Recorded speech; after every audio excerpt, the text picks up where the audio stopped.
بسم اللہ الرحمن الرحیم۔ اللہ کے نام سے شروع جو بڑا مہربان نہایت رحم والا ہے۔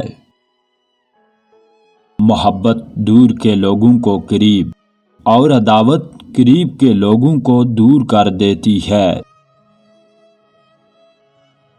جو مخلوق سے محبت رکھے اس کے دل میں محبت الہیہ کا گزر نہیں ہو سکتا، گویا وہ محبت الہی کو سمجھتا ہی نہیں۔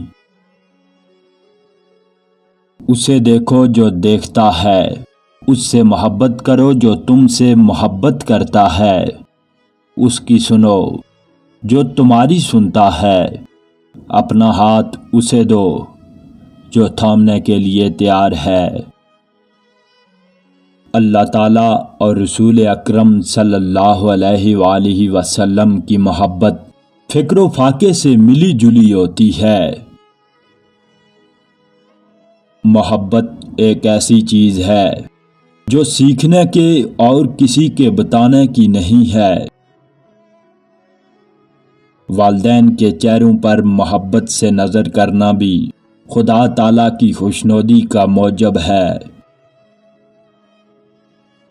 وہ محبت جسے آنکھوں نے اپنے آنسوں سے غسل دیا ہو، ہمیشہ کے لیے پاکیزہ اور خوبصورت ہو جاتی ہے۔ محبت کی کوئی منزل نہیں، اس کی ابتدا اور انتہا ایک ہے۔ محبت ہستی کی وہ جیتی جاگتی تصویر ہے جس میں انسان کا ماضی اور مستقبل جھلکتا ہے۔ محبت سب سے کرو مگر اعتبار چند ہستیوں کا، اور کسی کے ساتھ بھی روانہ رکھو۔ محبت آنکھوں سے نہیں دل سے دیکھتی ہے، اس لیے محبت کے دیوتا کو اندھا کہا جاتا ہے۔ حقیقی محبت کا اظہار تعریف سے نہیں بلکہ خدمت سے کیا جاتا ہے۔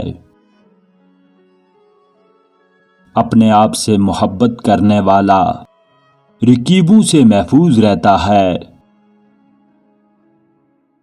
شیریں کلام اور خوش خلق کے ساتھ محبت واجب ہو جاتی ہے۔ زندگی تو محبت کے لیے کم ہے، نہ جانے لوگ نفرت کے لیے کہاں سے وقت نکال لاتے ہیں۔ ہم سب محبت کے لیے پیدا ہوئے ہیں اور یہ ہمارے وجود کا فطری تقاضا ہے۔ محبت سے خالی دل اس غار کی مانند ہے جس میں جانور بھی داخل ہونے سے گھبراتے ہیں۔